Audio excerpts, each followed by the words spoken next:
Suite de notre émission entièrement consacrée aux élections régionales et à ses conséquences. Alors, outre l'élection de Carole Delga, le principal fait marquant a bien sûr été la forte poussée du Front National. Le FN, dans la nouvelle Assemblée, a 40 élus, c'est la première force d'opposition. Il a réussi des scores très importants, notamment ici à Moissac, en Tarn-et-Garonne, on y reviendra dans un instant, mais aussi dans les autres départements en Languedoc-Roussillon, Anne-Sophie. Oui, en Languedoc-Roussillon, où en nombre de voix, le Front National est arrivé premier au second tour. Et qui sait ce qui se serait passé si les deux régions n'avaient pas fusionné? Alors, qui sont les nouveaux électeurs du FN? Adhèrent-ils vraiment aux idées de ce parti d'extrême droite?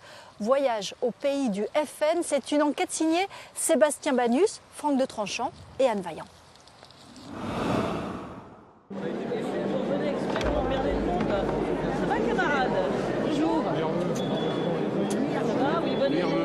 À quelques minutes de l'élection de Carole Delga, le Front National savoure. Avec 40 élus, le FN est devenu la deuxième force politique de la nouvelle grande région. Si le centre de gravité du pouvoir dans la liste Delga se situe incontestablement en Midi-Pyrénées, celui du Front National est diamétralement opposé. Julien Sanchez, Louis Alliot et France Jamet, les patrons du groupe, viennent tous du Languedoc-Roussillon. Monsieur Sanchez, le Languedoc-Roussillon est à la manœuvre, là j'ai l'impression, l'ex-Languedoc-Roussillon. Oui, mais voilà, nous faisons place au Languedoc-Roussillon et Midi-Pyrénées. On ne parle pas que de Midi-Pyrénées. Contrairement à ce que fait la gauche, c'est vrai que nous avons une bonne implantation dans les deux régions, donc on travaille tous ensemble. Voilà. Cette domination ne doit rien au hasard. Sans la réforme territoriale, avec 40,42% des suffrages au second tour, le Front National est bien le vainqueur en Languedoc-Roussillon. Présent.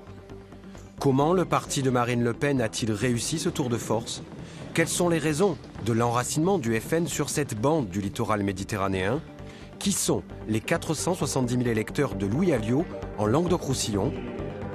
Voyage au pays du FN.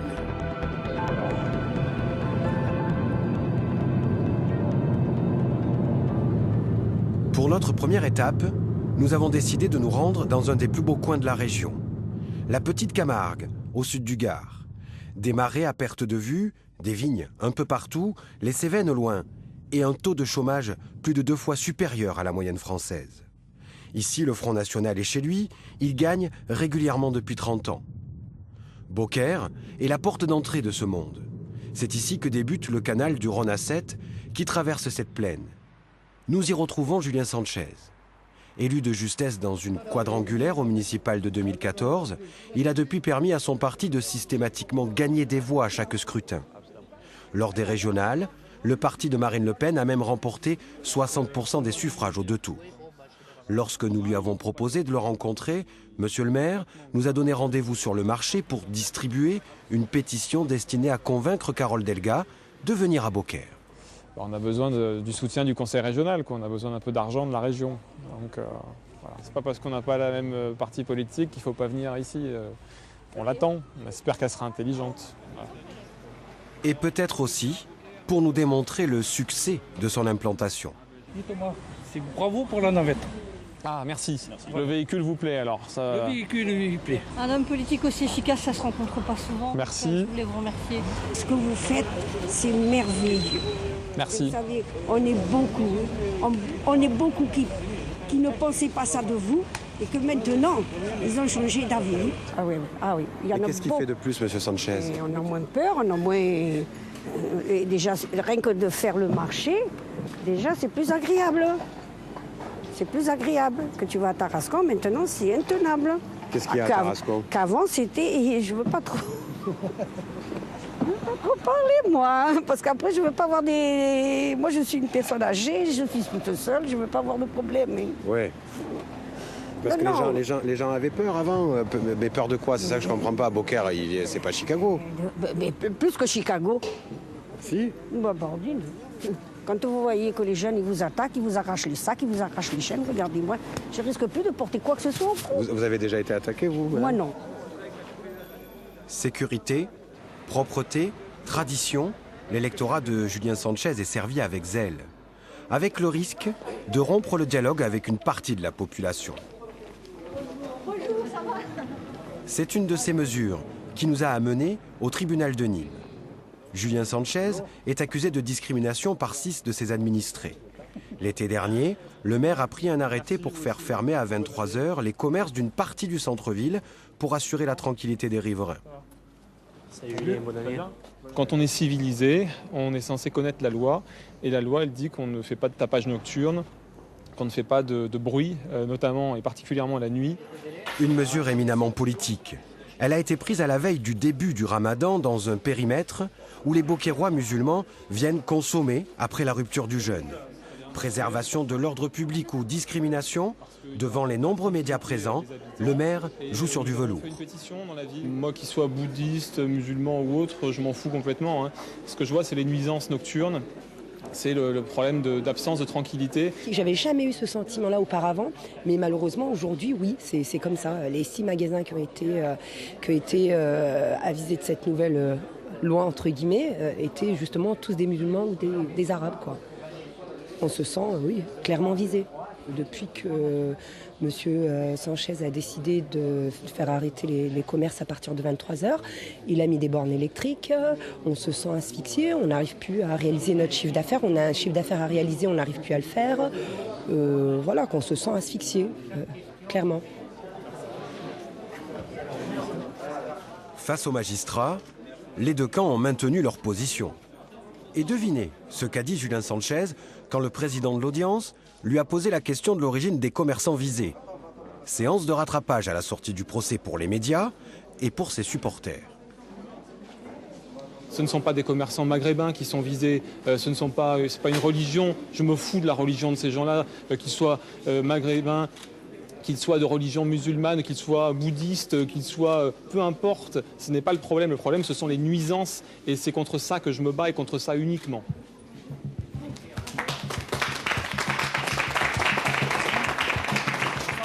Difficile de trancher dans un dossier sans preuve matérielle. Une chose est sûre, le maire n'a produit aucune plainte ou condamnation pour nuisance sonore à la barre. Après le procès, nous avons donc décidé de retourner à Beaucaire pour visiter la principale rue concernée. Et voici ce que nous avons constaté. La rue est bien cernée par des bornes. Et quant à l'origine des commerçants ouverts le soir, on a eu beau chercher, nous n'avons pas trouvé autre chose que des Beaucairois issus de l'immigration maghrébine. Il nous a visé que nous, c'est-à-dire que les commerçants d'origine maghrébine. Ouais, c'est souvent en flag, donc il n'y a que des Mohamed, des Ali, il n'y a pas des autres, comme il a dit l'avocat tout à l'heure, des Sudoises, donc voilà. Et surtout, c'est tombé au début du ramadan, c'est ça qui a mis le feu aux poudres. Tout à fait, parce que nous, on a attendu que monsieur le maire, il nous ajoute 2 heures supplémentaires pendant le mois de ramadan, mais au contraire, le mois de ramadan, il nous a fait 2 arrêtés pour fermer les commerces à 11 h du soir, au lieu de 1 h, comme le préfet, c'est-à-dire les arrêtés préfectoraux, c'était indiqué à 1 h du matin. Et pourtant, il y en a des commerces à Beaucaire qui sont ouverts jusqu'à 2 h du matin dans les festivités, 3 h du matin, samedi, dimanche, 3 h, 4 h du matin.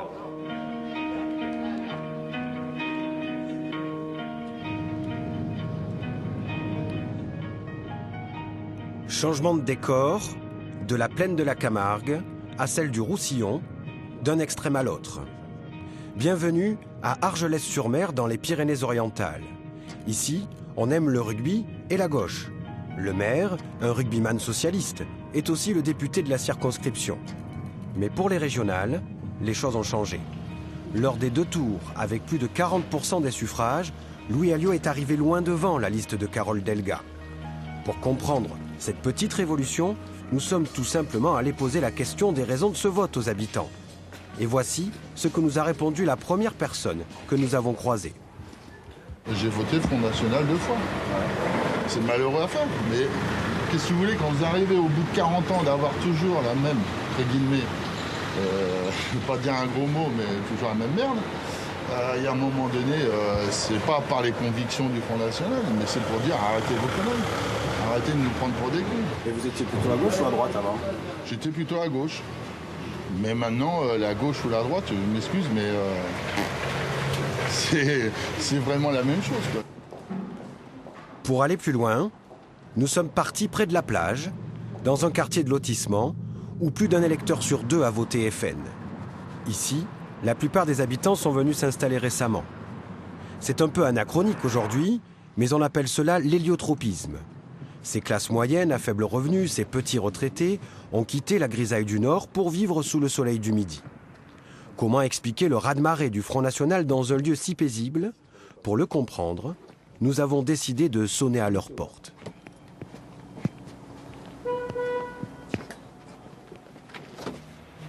Bonjour madame, vous êtes Non, mais vous me faites peur là, je suis désolée. On est armés, inquiétez pas. Vous arrivez là, 3 personnes avec le micro, la caméra, je suis désolée, hein, avec tout ce qui se passe maintenant, j'ai pas tellement envie de sortir de derrière ma grille, hein, je vous le dis tout de suite. Hein. D'accord, bah écoutez, excusez-nous de nous avoir effrayés madame. Ben voilà, c'est tout, oui.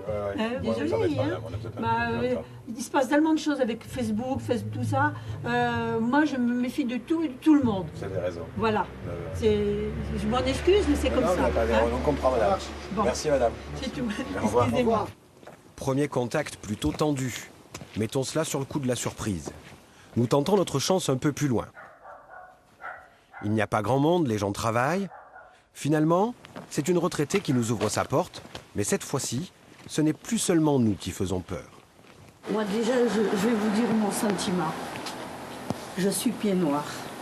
J'ai été jetée de là-bas. J'arrive pas à comprendre comment ça se fait ils ont le droit de parler, ils ont le droit de rouspéter, alors que nous, quand on était là-bas, si on ouvrait notre gueule, et ben on nous cisaillait. Ça, alors depuis, je suis anti-arabe, c'est tout. Je leur ferai pas de mal, s'ils veulent travailler, s'ils veulent... Mais je suis anti-arabe. Et vous avez toujours voté pour le Front National? Non. J'étais socialiste. Maintenant, je vais vous le dire, et voilà. Et qu'est-ce qui a changé? C'est quand vous avez décidé de voter pour le Front National? Parce que quand on les voit et puis tout ce qu'ils font, j'ai l'impression de me retrouver là-bas.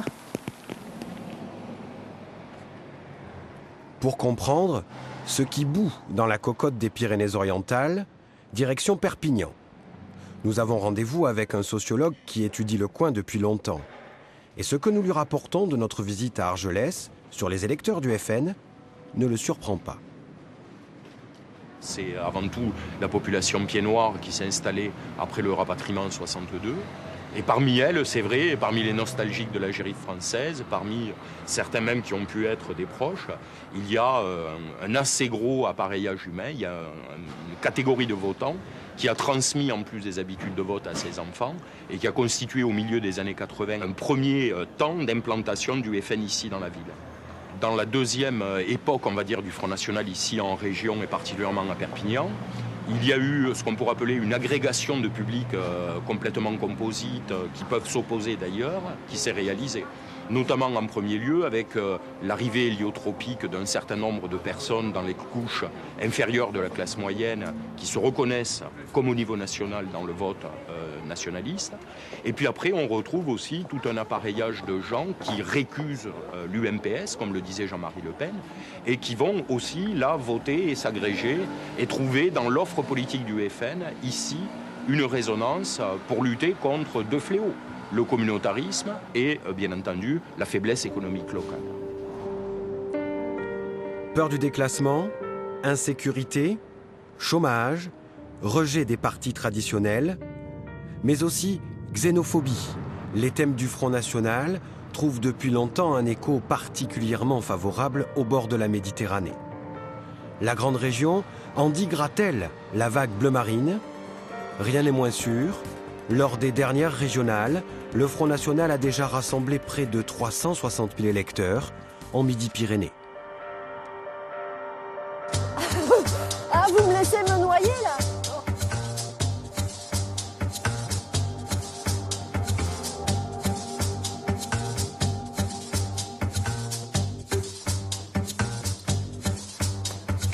En Midi-Pyrénées aussi, le Front National a enregistré des scores records, notamment ici, dans le Tarn-et-Garonne, terre historique des radicaux de gauche. Louis Alliot a fait plus de 37% des voix, 2 points derrière Carole Delga, plus de 40% même dans des villes moyennes comme Castelsarrasin ou Moissac, où l'on se trouve aujourd'hui. Alors comment expliquer cette montée en puissance? Est-ce vraiment une surprise? On en parle avec le secrétaire du Front National ici dans le Tarn-et-Garonne. On va le retrouver tout de suite avec Fabrice. Bonsoir Thierry Vialon. Bonsoir. Anne-Sophie vient de le dire, c'est ici, dans le Tarn-et-Garonne, notamment à Moissac, à Castel-Sarrazin, juste à côté, que le Front National a fait ses meilleurs scores en Midi-Pyrénées lors des dernières régionales.